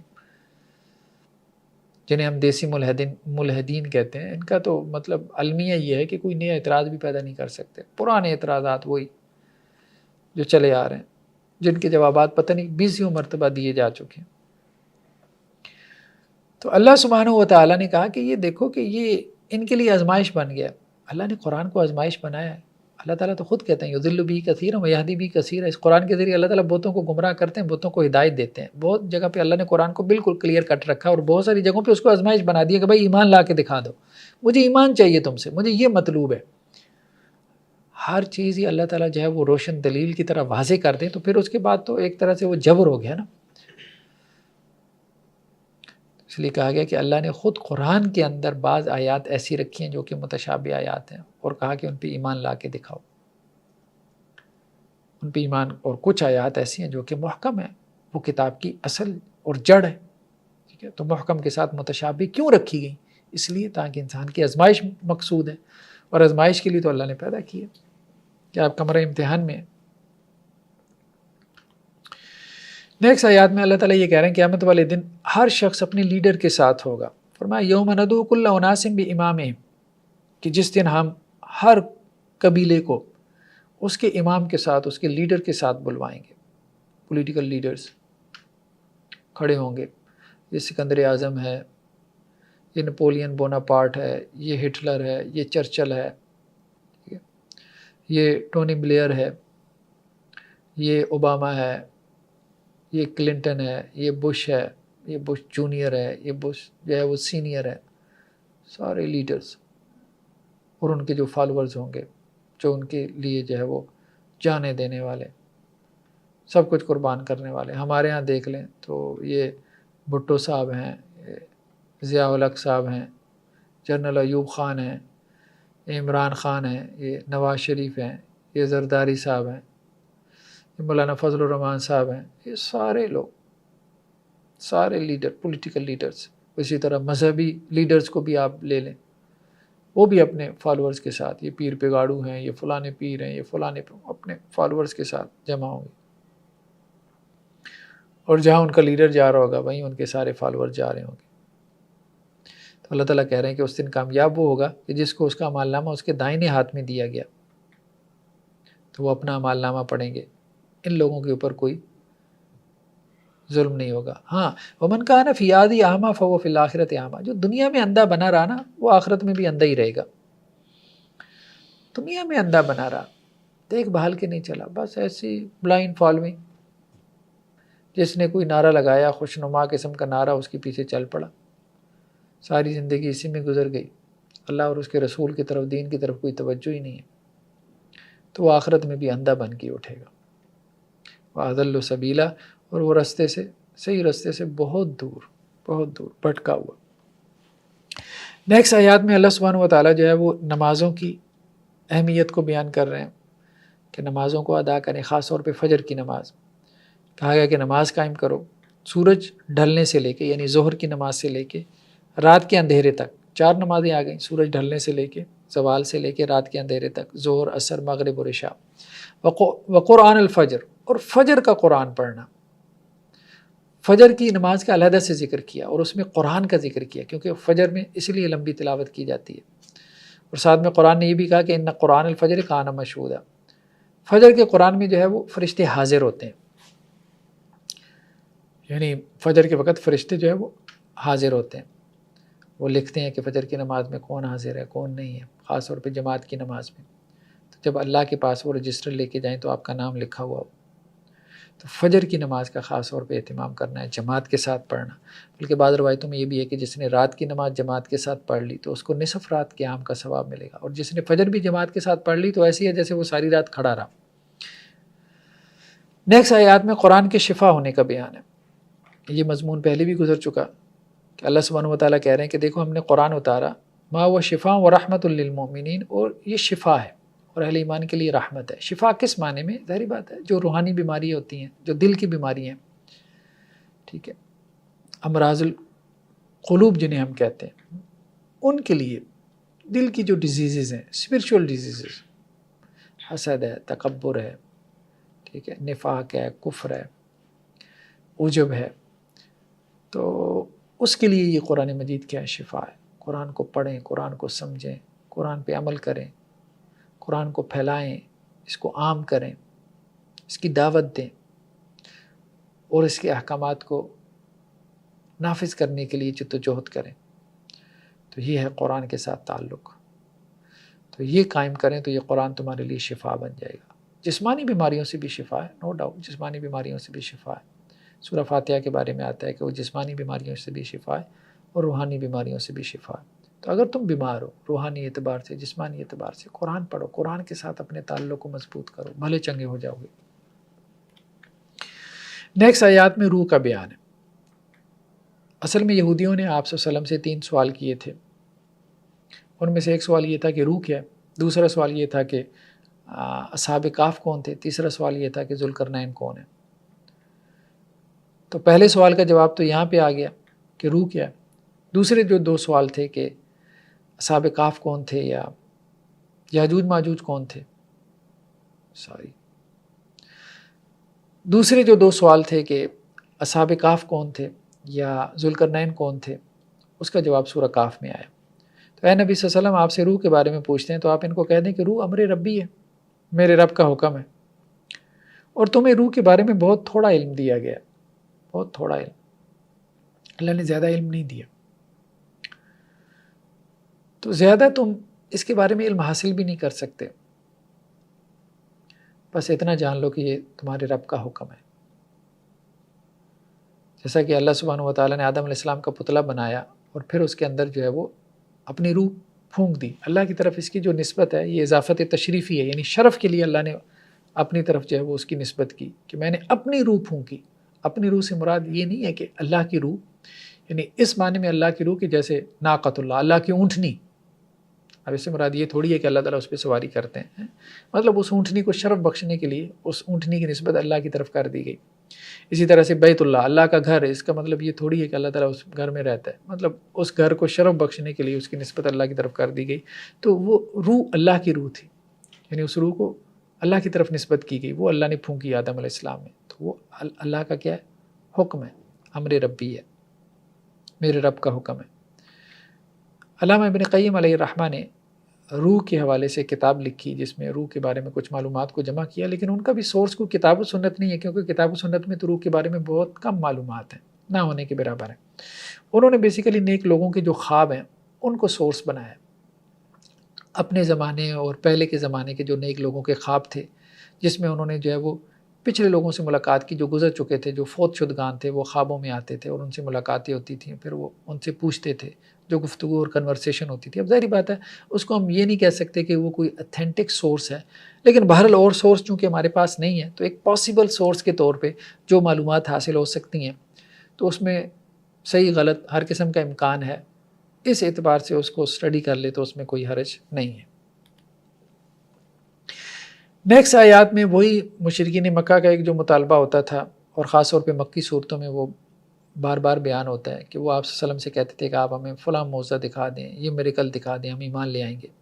تو اے نبی صلی اللہ علیہ وسلم آپ سے یہ کہتے ہیں کہ آپ ایسا کریں کہ یہاں مکہ کی سرزمین میں کوئی چشمہ جاری کر دیں، یا آپ کے لیے جو ہے یہاں کھجوروں کا اور انگوروں کا کوئی باغ لگ جائے، اور صرف باغ نہ لگے، پھر اس کے درمیان میں جو ہے وہ نہریں جاری ہو جائیں، یا آپ آسمان سے کوئی ٹکڑا گرا دیں ہمارے اوپر، جیسا کہ آپ کا گمان ہے کہ ہم آپ کی بات نہیں مان رہے تو عذاب آ جائے گا، تو ہمارے سامنے کوئی عذاب ہی لے آئیں، یا اللہ ہمارے سامنے آ جائے، یا پھر فرشتے ہمارے سامنے آ جائیں، یا پھر ایسا ہو کہ آپ کے پاس کوئی سونے کا گھر ہو، یا آپ آسمان میں سیڑھی لگا کے چڑھیں، اور صرف آسمان میں سیڑھی لگا کے نہ چڑھیں بلکہ جب واپس نیچے اتریں تو آپ کے ہاتھ میں کتاب بھی ہو۔ تو اس قسم کے مطالبے کرتے تھے کہ یہ سب آپ ہمیں دکھا دیں۔ جیسے آج کل وہ ایک ٹیکنالوجی ہے، ہولوگرافی شاید اس کو کہتے ہیں، ہولوگرام، وہ جو ہے وہ ایک تخیل کے ذریعے سے جو ہے وہ ایک امیجینیشن یا ویژولائزیشن کے ذریعے سے جو ہے وہ کوئی چیز کریٹ کی جاتی ہے، ٹھیک ہے، لیکن حقیقت میں وہ ریالٹی تو نہیں ہوتی۔ تو اب ان کا بھی یہی کہنا تھا کہ آپ اس طرح سے ہمیں یہ سب کچھ جیسے کوئی جادو کی چھڑی گھمائیں اور ہمیں یہ سب کچھ جو ہے وہ دکھا دیں۔ تو کہا گیا کہ کل سبحان ربی هل کنت الا بشرا رسولا، کہ میرا رب جو ہے وہ شریک سے پاک ہے، میں تو یہی کہوں گا کہ میں تو ایک بشر رسول ہوں، میں نے یہ تھوڑی کہا ہے کہ میں کوئی ملک رسول ہوں، فرشتہ رسول ہوں، یا میں کوئی جو ہے وہ خدا رسول ہوں۔ میں نے تو خدائی کا دعویٰ ہی نہیں کیا، میں نے تو رسول ہونے کا دعویٰ کیا۔ رسول کا مطلب ہوتا ہے میسنجر۔ تو مجھ سے پوچھو کہ خدا کا کون سا میسج آیا، وہ پوچھو، وہ میں تمہیں بتا دوں کہ یہ میسج ہے۔ میں نے تو خدا ہونے کا دعویٰ ہی نہیں کیا، اور یہ سارے کام تو خدا کے کام ہیں کہ یہ بنا کے دکھا دے، وہ بنا کے دکھا دے، یہ تو خدا کا کام ہے۔ یہ میرے پاس تو کوئی ایسی چھڑی نہیں ہے کہ جس کو میں گھماؤں اور یہ سب کچھ تمہارے سامنے جو ہے وہ بن کے آ جائے اور تم اس کو دیکھ لو۔ نیکسٹ جو ہے وہ سورہ کاف کا آغاز ہوتا ہے۔ سورہ کاف کی فضیلتیں ہمیں حدیثوں میں ملتی ہیں۔ آپ صلی اللہ علیہ وسلم نے فرمایا کہ جو شخص جمعے والے دن سورہ کاف کی تلاوت کرتا ہے تو ایک تو یہ ہے کہ وہ دجال کے فتنے سے محفوظ رہے گا، اور دوسرا ایک جمعے سے لے کے دوسرے جمعے تک یہ اس کے لیے نور یعنی روشنی بن جائے گی۔ ہاں، جو پوری سورت کی تلاوت نہ بھی کر پائے تو کم از کم اس کے پہلے اور آخری رکوع کی تلاوت کر لیا کرے۔ اس سورہ کا بڑا جو مضمون ہے وہ دنیا کی بے ثباتی ہے۔ یہ دنیا بس ختم ہونے والی ہے، جسے ہم کہتے ہیں بس چند دنوں کے آپ مہمان ہیں۔ ایک تو اس کو اللہ تعالیٰ نے بڑی شد و مت کے ساتھ جو ہے وہ اس میں بیان کیا، اور دوسرا وہ جو 2 سوالات یہود نے پوچھے تھے کہ اصحاب کہف کون تھے، ذوالقرنین کون تھے، ان کے جوابات بھی تفصیل سے اس سورہ میں آ گئے۔ تو قرآن مجید کی اس سورہ میں شروع میں ہی پہلے رکوع میں ہی دنیا کی بے ثباتی کا تذکرہ ہمیں ملتا ہے۔ فرمایا انا جعلنا ما علی الارض زینۃ اللہ لنبلوہم ایہم احسن عملا۔ جو بھی زمین پہ یہ زیب و زینت تمہیں نظر آ رہی ہے، بلند و بالا پہاڑ، یہ چشمے، یہ چراگاہیں، یہ میڈوز، یہ پھر انسان نے بھی بہت کچھ پیدا کیا، بڑے بڑے شاپنگ مالز، بڑے بڑے جو ہے وہ سٹورز، بڑی بڑی جو ہے وہ مارکیٹس، بڑی بڑی عمارتیں، بلڈنگز، یہ سب جو ہے وہ اللہ سبحانہ و تعالیٰ کیا کہہ رہے ہیں، اِنَّا لَجَاعِلُونَ مَا عَلَيْهَا سَيِّدًا جُرُزًا، اس سب کو ہم چٹیل میدان کرنے والے ہیں، سب برابر ہونے والا ہے، مٹی کا ڈھیر بننے والا ہے۔ سب کی حقیقت یہی ہے۔ جتنی چمک دمک رونق دونک تمہیں نظر آ رہی ہے، الٹیمیٹلی کیا ہے، مٹی کا ڈھیر ہے اور کچھ بھی نہیں۔ وہ قیامت والے دن تو بننا ہی بننا، یہاں ایک زلزلہ آتا ہے سب کچھ زمین بوس ہو جاتا ہے، سب کچھ زمین ایسے لگتا ہے جیسے کچھ تھا ہی نہیں۔ نیکسٹ آیات میں اصحاب کہف کا وہ جو قصہ ہے، یہ بیسیکلی ایک مشرک آپ کہہ لیں کہ بادشاہ تھا۔ اس کے زمانے میں کچھ لوگ، کہا جاتا ہے کہ یہ 7 نوجوان تھے جو کہ حضرت عیسیٰ علیہ السلام کے اوپر ایمان لے آئے تھے۔ اس وقت یہی جو ہے وہ مذہب، جو حق مذہب تھا، یہی مذہب تھا۔ تو انہوں نے بت پرستی کا انکار کیا، ان کو بادشاہ کے دربار میں طلب کیا گیا اور کہا گیا کہ جو ہمارا دین ہے اس کی طرف واپس آ جاؤ۔ انہوں نے واپس آنے سے انکار کر دیا۔ تو اس نے کہا کہ تمہارے پاس مہلت ہے ورنہ ہم تمہیں اذیتیں دیں گے۔ تو یہ پھر وہاں سے بھاگ نکلے، اور ان کے ساتھ ان کا کتا بھی تھا، اور ایک غار میں جا کے انہوں نے پناہ لیا۔ پھر وہاں پہ کوئی تقریباً 300 سال سے کچھ عرصہ زائد تک یہ سوئے رہے ہیں غار میں۔ پھر اللہ نے ان کو بیدار کیا. جب بیدار ہوئی ہیں تو اس وقت تک سب کچھ تبدیل ہو چکا تھا، سب کچھ تبدیل ہو چکا تھا. تو اب ان میں سے ایک شخص گیا ہے، ان کا ایک ساتھی، وہ پرانے 300 سال پرانے سکے لے کے بازار میں مارکیٹ میں کھانا لینے کے لیے. یہ تو یہی سمجھے ہیں کہ ابھی سوئے تھے تو ابھی جاگے، لیکن ان کو معلوم نہیں تھا کہ یہ 300 سے زائد عرصے تک سوتے رہے، 300 سال سے زائد عرصے تک کے لیے. وہ جب پرانے سکے لے کے گیا ہے تو پھر ان کا عقدہ جو ہے وہ کھلا ہے. پھر لوگوں نے آ کے ان کو دیکھا ہے تو پھر لوگوں کو آخرت کا یقین ہوا ہے کہ 300 سال بعد جو ہے وہ لوگ جو ہے اللہ سبحانہ و تعالیٰ کسی کو بیدار کر سکتے ہیں، تو قبر سے کسی کو کھڑا کرنا اللہ کے لیے مشکل نہیں. پھر وہ دوبارہ سو گئے اور وہیں ان کے بارے میں اختلاف ہوا. کچھ لوگوں نے کہا کہ ہم ان پہ مسجد بناتے ہیں، کچھ لوگوں نے کہا کہ ہم ان پہ جو ہے وہ عمارت بنائیں گے. تو اس کا تذکرہ جو ہے وہ قرآن نے پھر تفصیل سے کیا. تو قرآن یہاں سے آغاز کر رہا ہے کہ دیکھو ہم تمہیں ان کا قصہ جو ہے وہ حق کے ساتھ بیان کر رہے ہیں. وہ چند نوجوان تھے جو اپنے رب پہ ایمان لے کے آئے اور ہم نے ان کی ہدایت میں اضافہ کیا اور ہم نے ان کے دلوں کو مضبوط کر دیا. جب وہ کھڑے ہوئے ڈٹ گئے اور انہوں نے کہا کہ ہمارا رب وہ ہے جو زمین اور آسمانوں کا رب ہے، اور ہم اپنے رب کے علاوہ کسی کو نہیں پکاریں گے، اور اگر ہم نے اپنے رب کے علاوہ کسی اور کو پکارا تو ہم بہت ہلکی بات کریں گے، عقل سے ہٹی ہوئی بات کریں گے. تو وہ پھر وہی ہوا کہ بادشاہ نے ان کے اوپر سختی کی اور وہ بھاگ گئے اور انہوں نے غار میں جا کے پناہ لی.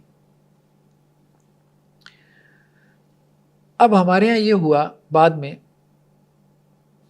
چونکہ ان کا تعلق جو ہے وہ کرسچینٹی سے تھا، عیسائیت سے تھا، تو پھر اہل کتاب میں ان کا تذکرہ جو ہے وہ بہت زور و شور سے ہوتا رہا. اصحاب کہف کا ان کا واقعہ بیان ہوتا رہا. تو ان کے ہاں بھی جو ہے وہ یہ ڈیبیٹ چل پڑی کہ یہ کتنے تھے. بعض نے کہا 3 تھے، بعض نے کہا 5 تھے، بعض نے کہا 7 تھے. تو قرآن نے اس پہ کہا کہ اے نبی صلی اللہ علیہ وسلم یہ کوئی بحث کرنے کا میدان نہیں ہے کہ اصحاب کہف کتنے تھے، اس کی کوئی ضرورت نہیں ہے.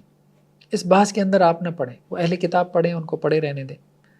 ہمارے لیے اس میں کیا سبق ہے؟ ہمارے لیے امت مسلمہ کے لیے سبق یہ ہے کہ یہ اللہ کی کتاب ہے. ہم دیکھتے ہیں کہ بعض لوگ قرآن مجید کی تفسیر کرتے ہوئے ایسی بحثیں پیدا کر دیتے ہیں جن کا کوئی فائدہ ہی نہیں. کیا ہو رہا ہے جی؟ یہ تفسیر ہو رہی ہے. ایسے ایسے نکتہ رسی کرنا شروع کر دیتے ہیں جن کا عمل سے کوئی تعلق ہی نہیں. قرآن یہاں منع کر رہا ہے کہ کتاب اللہ کی تفسیر میں غیر ضروری اقوال اس سے اجتناب کریں، غیر ضروری بحثوں سے اجتناب کریں. جیسا کہ اہل کتاب کے بارے میں قرآن تبصرہ کرتے ہوئے کہا کہ وہ اصحاب کہف کے بارے میں یہ ڈیبیٹ پیدا کر گیا کہ سیقولون ثلاثہ رابعہم کلبہم، وہ 3 تھے، چوتھا ان کا کتا تھا. کچھ نے کہا 5 تھے، چھٹا کتا تھا. ایسی تیر تکے چلا رہے ہیں. کچھ نے کہا 7 تھے، 8واں ان کا کتا تھا. آپ انہیں کہہ دیں ربی عالم بعدتہم، میرے رب کو پتہ ہے کتنی تعداد تھی. چھوڑو ان کی تعداد کیا تھی، اصل یہ دیکھو کہ انہوں نے کس چیز کے لیے قربانی دی. توحید کے لیے انہوں نے قربانی دی. اس چیز کو دیکھو، یعنی جو اصل میسیج ہے اس کو دیکھنا نہیں ہے اور لایانی قسم کی بحثوں کے اندر پڑے ہیں. تو اے نبی صلی اللہ علیہ وسلم فلا تمار فیہم الا مران ظاہرا، آپ بھی ان سے اس معاملے میں ایک سرسری سی گفتگو کر لیں، زیادہ گفتگو نہ کریں. تو عالم کی شان یہی ہے کہ وہ لایانی بحثوں میں نہیں پڑتا، ایک سرسری سی بات بیان کر کے آگے بڑھ جاتا ہے اور اصل مسائل کو وہ فوکس کرتا ہے، اصل مسائل کو. اسی طرح قرآن کی جب وہ تشریح کرے گا تو وہ لایانی چیزوں کے اندر نہیں پڑے گا. جیسے ہمارے ہاں کچھ لوگوں نے جو ہے وہ یہ ڈیبیٹ پیدا کر دی، اچھا اصحاب کہف کا کتا جنت میں جائے گا کہ نہیں جائے گا؟ او بھائی چھوڑو اس بات کو، وہ جنت میں جائے گا کہ نہیں جائے گا. یہ بتاؤ تم جنت میں جا رہے ہو کہ نہیں جا رہے؟ تم نے ایسے اعمال کر لیے ہیں کہ جنت میں جانے والے ہیں؟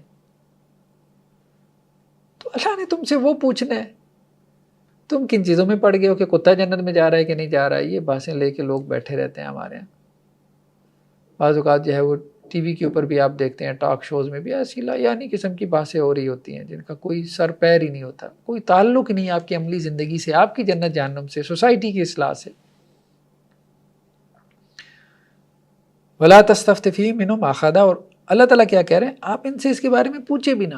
مطلب یہ کوئی بات بھی ہے کہ جس کے لیے تم نے کوئی محنت کرنی ہے کہ اصحاب کہف کتنے تھے؟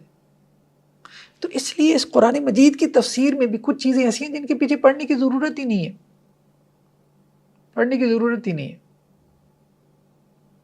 جیسے حضرت سلیمان علیہ السلام کے وہ جو ساتھی تھے، اب ان کے پاس کون سا علم تھا جس کی وجہ سے ملکہ بلقیس کا جو تخت تھا وہ پلک جھپکنے میں ان کے پاس آ گیا؟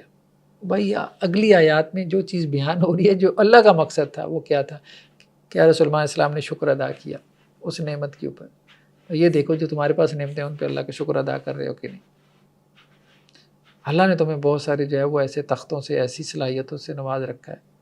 وہ تو پلک جھپکنے میں تخت لے آیا تھا نا، تو آج دیکھیں کتنی نعمتیں ہیں ہمارے پاس۔ اس سائنس اور ٹیکنالوجی کی وجہ سے دنیا کے ہر خطے میں ہم رابطہ کر سکتے ہیں، ایک دوسرے کو دیکھ سکتے ہیں، بہت کچھ کر سکتے ہیں۔ نعمتوں کا ہم شکر ادا کر رہے ہیں۔ نیکسٹ آیات میں انشاءاللہ کہنے کے حکم کے بارے میں اللہ سبحانہ و تعالیٰ یہ کہہ رہے ہیں نبی کریم صلی اللہ علیہ وسلم کو کہ جب بھی کوئی کام کرنے لگیں تو انشاءاللہ کہا کریں۔ اصل میں ہوا یہ تھا کہ آپ وسلم سے جب یہ سوال پوچھے گئے تو آپ نے کہا تھا کہ میں کل بتاؤں گا، انشاءاللہ کہنا آپ وسلم بھول گئے۔ کئی روز تک جبریل ہی نہیں آئے۔ اب بہت سے مشرک تالیاں پیٹنے لگے، دیکھیں محمد صلی اللہ علیہ وسلم سے پوچھا ہے جواب ہی نہیں آ رہا۔ پھر اس پہ اللہ تعالیٰ کی آیات اتری کہ دیکھیں وَلَا تَقُولَنَّ لِشَيْءٍ إِنِّي فَاعِلٌ ذَلِكَ غَدًا إِلَّا إِن يَشَاءَ اللَّهُ۔ آپ یہ مت کہیں کہ میں یہ کام کل کروں گا، لیکن اس کے ساتھ پھر انشاءاللہ کہیں، ہاں انشاءاللہ کل کروں گا۔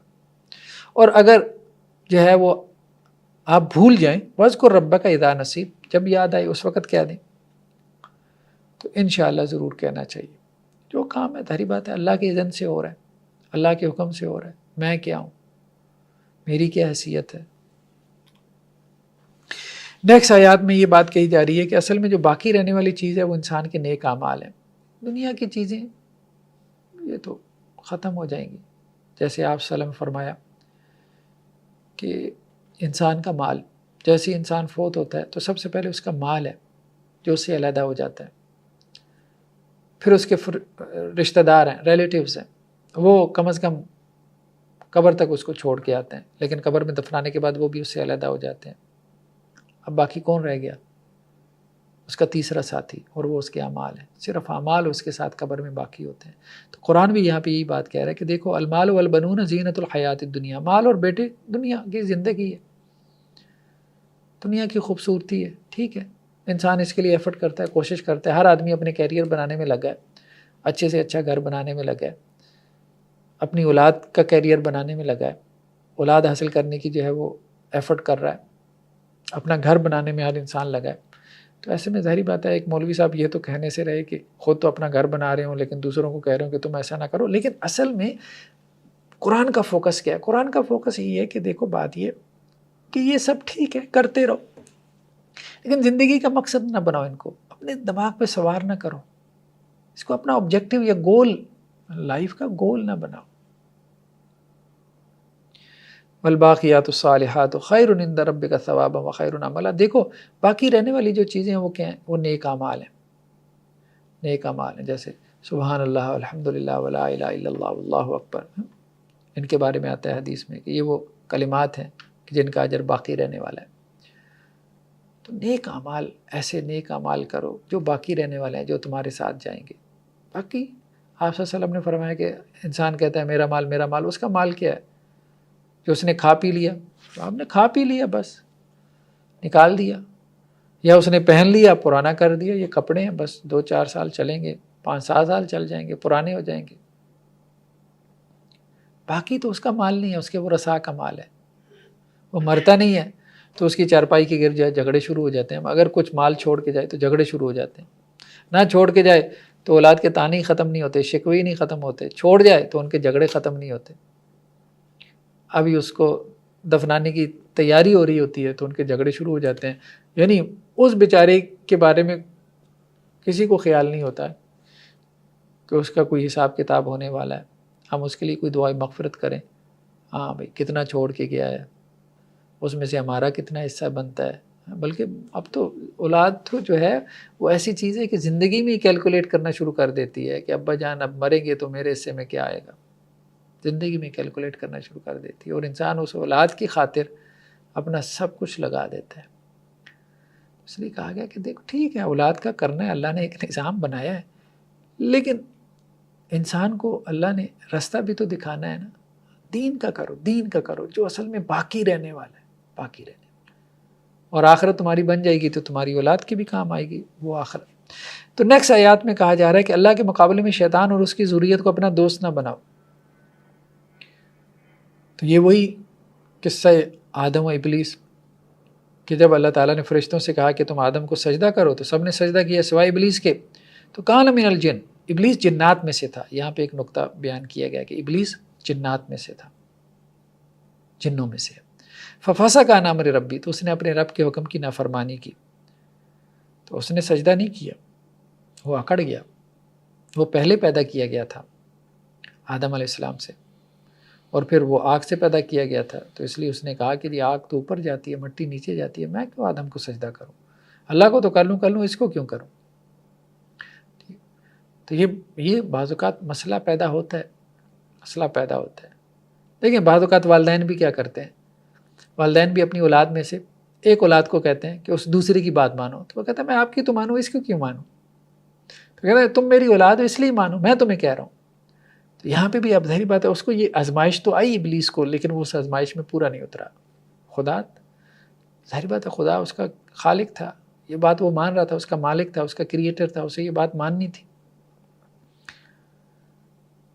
تو اب اللہ تعالیٰ یہ کہہ رہے ہیں کہ اب وہ دشمن ہو گیا آدم اور آدم کی ذریت کا، ابلیس جو ہے۔ افتتخذونہ وذریتہ اولیاء من دونی وہم لکم عدو، کیا تم اس کو اور اس کی ذریت کو مجھے چھوڑ کے اپنا دوست بنا رہے ہو؟ یعنی ابلیس اور اس کی ذریت کو مجھے چھوڑ کے اپنا دوست بنا رہے ہو، حالانکہ وہ تمہارے دشمن ہیں۔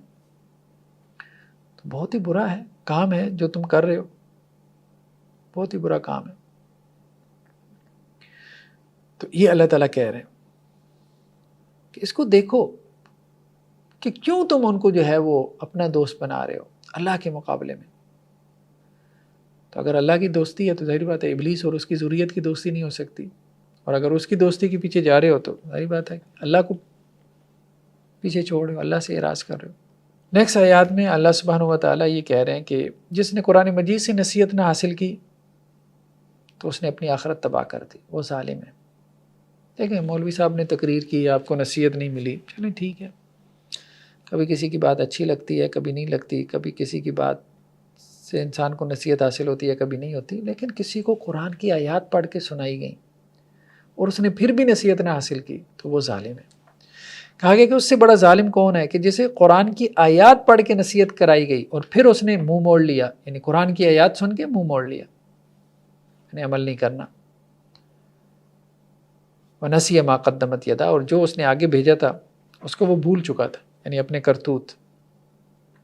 تو ایسے لوگ ہیں کہ ان کے دلوں پہ ہم پردے ڈال دیتے ہیں اور وہ پھر قرآن کو سمجھ بھی نہیں پاتے، اور ان کے کانوں میں بوجھ ڈال دیتے ہیں اور وہ قرآن کو سن بھی نہیں پاتے۔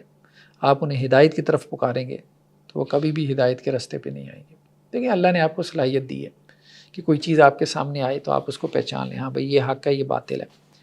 انسان پہچان لیتا ہے یہ خیر ہے، یہ شر ہے، مجھے اس طرف جانا چاہیے، یہ چیز اس کے دل کے اندر پیدا ہوتی ہے۔ لیکن پھر اس کے اوپر اس کا نفس غالب آ جاتا ہے، شیطان غالب آ جاتا ہے، اس کا معاشرہ، اس کی سوسائٹی غالب آ جاتی ہے، رسم و رواج غالب آ جاتا ہے، وہ باطل کی طرف چل پڑتا ہے۔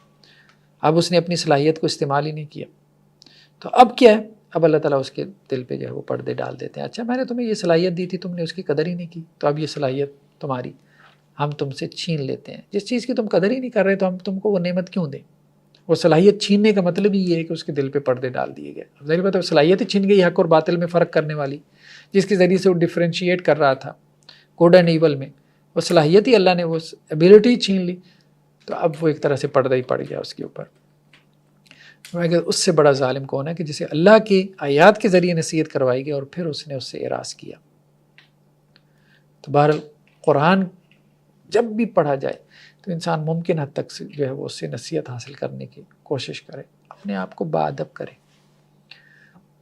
اور قرآن میں سے جو کچھ سنے تو اس کا اثر اگر اپنے دل پہ فی الحال نہیں بھی ہو رہا تو اس کو اپنے ذہن میں محفوظ کر لے، اپنے حافظے میں محفوظ کر لے، اور پھر بعد میں اس کو دہراتا رہے۔ تو قرآن میں سے کچھ نہ کچھ حصہ ضرور یاد کریں، زبانی یاد کریں، جس کو اپنی نمازوں میں، سنتوں میں، نوافل میں پڑھا کریں، اور ترجمے کے ساتھ، اس کے معنی کے ساتھ اس پہ غور و فکر کرتے رہا کریں۔ اس سے صحیح معنوں میں تربیت ہوگی اور قرآن ہمارے لیے نصیحت بنے گا۔ اللہ سے دعا ہے کہ اللہ تعالیٰ جو باتیں کہی گئی سنی گئی ان پہ عمل کی توفیق نصیب فرمائے۔ جزاکم اللہ خیرہ، والسلام علیکم ورحمۃ اللہ وبرکاتہ۔